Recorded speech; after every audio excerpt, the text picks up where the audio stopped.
3, 2, 1.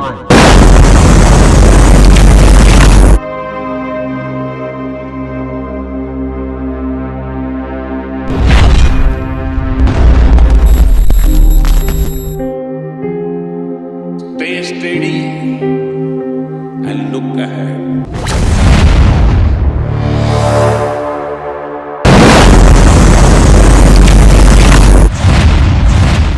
7 सितंबर सन 2019 वो तारीख जब भारत चांद पर इतिहास रचने के बेहद करीब जा पहुंचा था।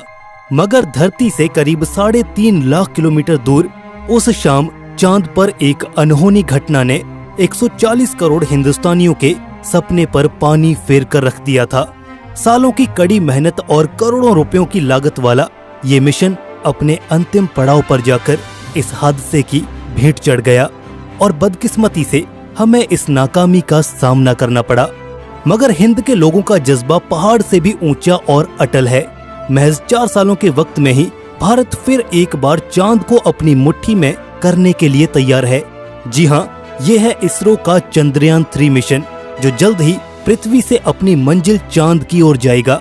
आइए आज चंद्रयान 3 के बारे में डिटेल्स के साथ जानते हैं आखिर कैसे ये स्पेसक्राफ्ट ल्यूनर एक्सप्लोरेशन और एस्ट्रोनॉमी के क्षेत्र में नए कीर्तिमान गढ़ेगा, कैसे इसरो का ये नेक्स्ट जनरेशन मिशन अपने प्रीडेसेसर चंद्रयान 2 से अलग और ज्यादा कारगर होगा, और इसके अलावा भी ढेर सारी बातें होंगी आज की इस वीडियो में। तो नमस्कार दोस्तों, आप देख रहे हैं रहस्य टीवी स्पेस। तो चलिए शुरू करते हैं। जैसा कि आप सभी जानते हैं कि चंद्रयान 3 इसरो के पिछले मून मिशन चंद्रयान 2 का ही एक फॉलो ऑन मिशन है, जिसके तहत इसरो एक लैंडर और एक रोवर को चांद के साउथ पोल पर उतारना चाहता है। ये काम बेहद पेचीदा और जटिल है, क्योंकि अतीत में ऐसा करने की कोशिश में कई सारे स्पेसक्राफ्ट्स नाकाम हो चुके हैं। फिर चाहे वो इजराइल का बेराशीत लैंडर हो या फिर एक private Japanese aerospace company ispace का हकूटो आर लैंडर हो, ये दोनों ही मून मिशन ऐन वक्त पर कुछ सॉफ्टवेयर ग्लिचेस के कारण फेल हुए। पर वहीं जहां फेलियर्स की मिसालें हैं, वहीं कामयाबी की नजीरें भी मौजूद हैं। हाल ही में चांद पर उतरा चाइनीज लैंडर चैंग-ई 4 एक क्रांतिकारी मिशन साबित हुआ, जिसने चांद की फार साइड पर उतरकर न केवल इतिहास रचा, बल्कि बहुत सारे यूनिक एक्सपेरिमेंट्स को कैरी आउट करके अपनी एक हिस्टोरिकल प्रेजेंस भी नोटिस कराई। बात करें अगर पिछली दफा हुए चंद्रयान 2 के फेलियर पर, तो 7 सितंबर सन 2019 का ये दिन तो आपको याद ही होगा। पूरा देश अपने अपने घरों में पड़े टीवी सेट से चंद्रयान 2 की लैंडिंग का ये नजारा देख रहा था। वहाँ श्री हरिकोटा में खुद प्रधानमंत्री नरेंद्र मोदी इसरो के दफ्तर में इस ऐतिहासिक घटना के साक्षी बन रहे थे। मगर लैंडिंग के चंद लम्हों पहले अचानक कुछ ऐसा हुआ जिसने सबका दिल तोड़ कर रख दिया। इस घटना ने हमें ये और नजारा देखने पर मजबूर कर दिया। जी हाँ, हम बात कर रहे हैं चंद्रयान 2 के लैंडर फेलियर की। दरअसल उस शाम सब कुछ सही चल रहा था, तभी अचानक शेड्यूल लैंडिंग टाइम से कुछ मिनटों पहले विक्रम लैंडर के ऑनबोर्ड कंप्यूटर में मौजूद एक सॉफ्टवेयर में ग्लिच आ गया। ये सॉफ्टवेयर विक्रम लैंडर की एक सेफ और स्मूथ लैंडिंग के लिए बेहद जरूरी था। ऐसे में इसका फेल हो जाना एक बहुत बड़ी मुसीबत को दावत देना था। यहाँ ग्राउंड कंट्रोल को इस बात की खबर कुछ देर से चली। इस सॉफ्टवेयर के माल फंक्शन करते ही इस लैंडर का कनेक्शन ऊपर ऑर्बिट में घूम रहे ऑर्बिटर से टूट गया। नतीजतन चांद की सतह से महज 2 किलोमीटर ऊपर हमने विक्रम लैंडर से संपर्क खो दिया और तेजी से डिसेंट परफॉर्म कर रहा विक्रम लैंडर बेकाबू होकर नीचे चांद की ओर गिरने लगा। सॉफ्टवेयर में हुई प्रॉब्लम के चलते लैंडर के ऑनबोर्ड कंप्यूटर्स ये जज नहीं कर पाए कि लैंडिंग थ्रस्टर्स को कब कितना ज्यादा फायर करना है, और इसी मिसकैलकुलेशन और इरेगुलेशन के चलते ये लैंडर किसी पत्थर की तरह चांद की सतह से जा टकराया।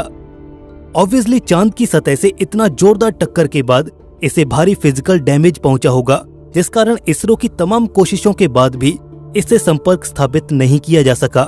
वैसे इससे कांटेक्ट बनाए रख पाना भी कोई आसान काम नहीं था। अब क्योंकि इसरो इसे चांद के फार साइड पर उतारना चाहता था। फार साइड से मेरा मतलब चांद का वो हिस्सा जो हमेशा अंधेरे में घिरा रहता है। जैसा कि आप जानते हैं कि चांद एक टाइडली लॉक्ड सैटेलाइट है, जिस कारण इसकी रोटेशनल वेलोसिटी उसके रेट ऑफ रेवोल्यूशन से सिंक्रोनाइज्ड है, जिसके चलते उसका एक पर्टिकुलर फेस ही हमेशा पृथ्वी की ओर मुड़ा रहता है। ऐसे में चांद की उस ओर से रेडियो कम्युनिकेशन बहाल रखना काफी झंझट का काम है। हम सीधे ही प्रोब एंटीना की मदद से अर्थ पर बने ग्राउंड सैटेलाइट्स तक सिग्नल नहीं भेज सकते, बल्कि हमें इसके लिए एक रिले कम्युनिकेशन टेक्निक का इस्तेमाल करना पड़ता है, जिसके अंतर्गत लैंडर सबसे पहले ऑर्बिटर को सिग्नल्स भेजता है और फिर वो सिग्नल्स एम्पलीफाई होकर पृथ्वी पर बेहद बड़े बड़े ग्राउंड एंटीनास तक जाते हैं। हालांकि ये सिस्टम काफी रैपिड होता है, मगर कम्युनिकेशन चैनल्स में एक मीडिएशन पॉइंट होने के चलते फेलियर और लेटेंसी के चांसेस बने रहते हैं। चंद्रयान 2 में एक प्रॉब्लम सिर्फ इसका कम्युनिकेशन सिस्टम ही नहीं थी, बल्कि इसका डिजाइन भी था। 7 सितंबर को हुए फेलियर के बाद इसरो ने एक इंटरनल इन्वेस्टिगेशन कमेटी का गठन किया, जिसका काम था इस मिशन के फेलियर के पीछे की असल वजहों का पता लगाना, साथ ही उन गलतियों से सीखकर अगले मिशन में राइट चेंजेस को अप्लाई करना। इस टीम ने अपनी जांच में ये पाया कि लैंडर के डिजाइन और इंजन असेंबली में कुछ चेंजेस किए जाने चाहिए, ताकि ये मेक श्योर किया जा सके कि धरती से लाखों किलोमीटर दूर होने के बावजूद भी चांद की सतह पर ये लैंडर सही सलामत लैंड कर सके। चंद्रयान 3 में इन सभी चेंजेस को इम्प्लीमेंट किया गया है, जिसके चलते इसका लैंडिंग सीक्वेंस पहले की अपेक्षा कहीं ज्यादा रिलायबल बना है। अपनी गलतियों से सीख लेकर आगे बढ़ना ये एक कमाल की नीति है, जिसका असर इसरो के अमल में साफ झलकता है। आइए अब बढ़ते हैं आगे और एक नजर डालते हैं चंद्रयान 3 के उद्देश्यों की ओर। इसरो की ओर से चंद्रयान 3 का मुख्य उद्देश्य चांद पर एक सफल और सुरक्षित लैंडिंग बताया गया है। इसके अंतर्गत इसरो अपनी हाईएस्ट टेक्निकल कैपेबिलिटीज का इस्तेमाल करते हुए चांद के साउथ पोल पर एक सॉफ्ट लैंडिंग परफॉर्म करने की कोशिश करेगा। इस प्राइमरी ऑब्जेक्टिव के अलावा इस मिशन के अंतर्गत बहुत सी साइंटिफिक रिसर्च और एक्सपेरिमेंट्स को भी कैरी आउट किया जाएगा, जिससे ल्यूनर एक्सप्लोरेशन और इंटरप्लेनेटरी साइंस को एक शानदार बूस्ट मिलेगा। अपने प्रेडिसेसर मिशन की ही तरह चंद्रयान 3 का भी एक अहम मकसद चांद की जियोकेमिस्ट्री को समझना है। इस कड़ी में चंद्रयान 3 के साथ जा रहा है विक्रम लैंडर और प्रज्ञान रोवर, जो वहां पर ढेरों साइंटिफिक एक्सपेरिमेंट्स परफॉर्म करेंगे, जिसमें फोटोमेट्रिक्स और ऑनबोर्ड सेंसर्स के इस्तेमाल से ल्यूनर सॉइल का परीक्षण भी शामिल होगा। आज से करीब 1 दशक पहले जब भारत ने अपने पहले ल्यूनर मिशन चंद्रयान की सहायता से चांद की सतह पर तरल पानी की मौजूदगी का कंफर्मेशन किया था, तो सब हैरान रह गए थे। इस बार इसरो का प्लान कुछ और बड़ा करने का है। चंद्रयान 3 अपने मुख्य उद्देश्यों में से एक मून के हाइड्रोमेट्रिक्स को डिकोड करना भी लेकर चल रहा है। ऐसे में ऑर्बिटर की अब तक की रिसर्च से मिले डेटा को फर्दर बेस बनाकर ग्राउंड पर मौजूद लैंडर्स और रोवर्स ल्यूनर सॉइल और रॉक्स को एग्जामिन करेंगे, जिससे हम उनमें मौजूद वाटर और सिमिलर कंपोनेंट्स को बारीकी से देख पाएंगे। ये चांद की जियोग्राफिकल कॉम्पोजिशन और केमिस्ट्री को समझने की ओर एक बड़ा और निर्णायक कदम होगा, जो आने वाले वक्त में ल्यूनर कॉलोनाइजेशन जैसे बड़े गोल्स को सर्व करने में कॉम्प्लीमेंट्री साबित होगा। इन भारी भरकम जिम्मेवारियों और करोड़ों लोगों की अपेक्षाओं का बोझ अपने कंधों पर लिए चंद्रयान 3 जल्द ही धरती से रवाना होगा। इससे पहले कि हम इसकी काबिलियतों का मूल्यांकन करें, ये बेहद जरूरी होगा कि इसकी टेक्निकल स्पेसिफिकेशंस और डिजाइन पर भी एक नजर डाल ली जाए। आफ्टर ऑल, किसी भी स्पेस मिशन की कामयाबी या नाकामी के पीछे यही फैक्टर्स तो जिम्मेदार होते हैं। इसरो का चंद्रयान 3 मेजरली 3 कंपोनेंट्स के साथ आता है। इसमें एक लैंडर, एक रोवर और एक प्रपल्शन मॉड्यूल शामिल होगा। पिछली दफा इस प्रपल्शन मॉड्यूल की जगह एक ऑर्बिटर था, जो फिलहाल चांद की ऑर्बिट में मौजूद है और बखूबी अपने काम को अंजाम दे रहा है। खैर, इस प्रपल्शन मॉड्यूल का काम चंद्रयान 3 के कॉम्पोजिट स्पेसक्राफ्ट को अर्थ से लॉन्च के बाद चांद की ऑर्बिट तक पहुंचाना होगा। इसके बाद लैंडर यूनिट इससे डिटैच होकर चांद की सतह की ओर डिसेंट परफॉर्म करेगी। वहीं प्रपल्शन मॉड्यूल ऑर्बिट में ही रहकर चांद की परिक्रमा करेगा। साथ ही लैंडर और ग्राउंड कंट्रोल के बीच एक कम्युनिकेशन के लिए बतौर रिले भी काम आएगा। अगर आप इसके डिजाइन को देखेंगे तो पाएंगे कि ये एक बॉक्सी शेप का कंपोनेंट है, जिसके एक साइड पर ऑनबोर्ड कंप्यूटर और कम्युनिकेशन सिस्टम को पावर करने के लिए सोलर पैनल्स लगाए गए हैं। वहीं टॉप पर एक सिलेंड्रिकल सा स्ट्रक्चर देखने को मिलता है, जो कि एक्चुअल में लैंडर यूनिट के लिए एक डॉकिंग पोर्ट के रूप में काम करेगा। इसके अलावा आप इसके साइड में ये थ्रस्टर्स देख सकते हैं, जो समय समय पर फायर होकर इसकी दिशा और गति को नियंत्रण में रखेंगे। इस प्रपल्शन मॉड्यूल का मेन काम चंद्रयान 3 के इस कॉम्पोजिट स्ट्रक्चर को लॉन्च के बाद धरती की ऑर्बिट से लेकर मून की ऑर्बिट तक लेकर जाना है। फिर ये अपने सेकेंडरी रोल में भी सर्व करेगा, जिसमें ये बतौर रिले कम्युनिकेशन डिवाइस ऑर्बिट में रहकर लैंडर और अर्थ पर मौजूद ग्राउंड स्टेशन के बीच संपर्क स्थापित रखेगा। इसी बीच एक एक्टिव कम्युनिकेशन मेंटेन रखने के लिए IDSN यानी कि इंडियन डीप स्पेस नेटवर्क का इस्तेमाल किया जाएगा। इसके बाद बारी आती है इस मिशन के सबसे अहम कंपोनेंट विक्रम लैंडर की। ये लैंडर एक बॉक्स की शेप में है। मून की सरफेस पर एक स्मूथ और सॉफ्ट लैंडिंग परफॉर्म करने के लिए इसके बॉटम पर 4 लेग्स भी इंस्टॉल्ड हैं। इसके अलावा ये लैस है मल्टीपल लैंडिंग थ्रस्टर से, जो कि डिसेंट के दौरान इसे एक एंटी ग्रेविटी थ्रस्ट देगा, जो कि सॉफ्ट लैंडिंग के लिए बेहद जरूरी है।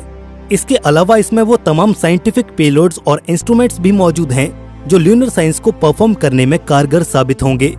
करीब 7.5 टन वजनी इस लैंडर में एक सेफ लैंडिंग परफॉर्म करने के लिए 1 दर्जन से ज्यादा कंपोनेंट्स मौजूद हैं। फिर चाहे वो accelerometer, altimeters, Doppler velocimeter, surface proximity sensors, touchdown sensor और 4 से भी ज्यादा डिफरेंट एरियाज में व्यू ऑफर करने के लिए हाई रेजोल्यूशन कैमराज, जिनकी मदद से इस लैंडर की एक सेफ और साउंड लैंडिंग मेक श्योर की जा सकेगी। बाद बाकी ये लैंडर प्रज्ञान रोवर के लिए एक कैरियर व्हीकल के तौर पर भी काम करेगा, क्योंकि ऑल द वे अर्थ से मून की सरफेस तक यही तो इस रोवर को अपने भीतर ले जाएगा। 26 किलो वजनी इस रोवर में कुछ बेसिक इंस्ट्रूमेंट्स और पावर के लिए एक सोलर पैनल मौजूद है। क्योंकि ये इसरो का पहला रोबोटिक रोवर है, इसलिए फिलहाल इसे डेमोन्स्ट्रेशन फेज में रखा गया है। इसके तहत हम अपनी टेक्नोलॉजीज और डिजाइन का रियल लाइफ सिचुएशन में टेस्ट और एग्जामिनेशन कर पाएंगे। And that's pretty much all about this mission. अगर इस मिशन की लॉन्च डेट की बात करें तो फिलहाल इसरो द्वारा इसे अगले महीने की 12 से 19 तारीख यानी कि 12 जुलाई से 19 जुलाई के बीच लॉन्च करने के लिए शेड्यूल किया गया है। इसरो ने अपने एक ऑफिशियल प्रेस नोट में ये बताया कि वो इसे लॉन्च करने के लिए एक LVM-3 रॉकेट का इस्तेमाल करेंगे। जी हाँ, ये वही सेम रॉकेट है जिससे 2019 में चंद्रयान 2 को लॉन्च किया गया था। तब इसे GSLV Mark 3 के नाम से जाना जाता था। एंड अकॉर्डिंग टू इसरो इसे सतीश धवन स्पेस सेंटर श्रीहरिकोटा से लॉन्च किया जाएगा। और फाइनली 4 सालों बाद ही सही, मगर फिर एक बार हम चांद के सीने में तिरंगा लहराने के लिए तैयार हैं। इस पर आपका क्या ख्याल है? अपनी राय हमें कमेंट सेक्शन में जरूर शेयर करें। अगर आपको ये वीडियो पसंद आई तो इसे एक लाइक जरूर करें। साथ ही आगे एस्ट्रोनॉमी और स्पेस साइंस से जुड़ी हुई वीडियोस को देखते रहने के लिए हमारे चैनल रहस्य टीवी स्पेस को जरूर से सब्सक्राइब करें। धन्यवाद।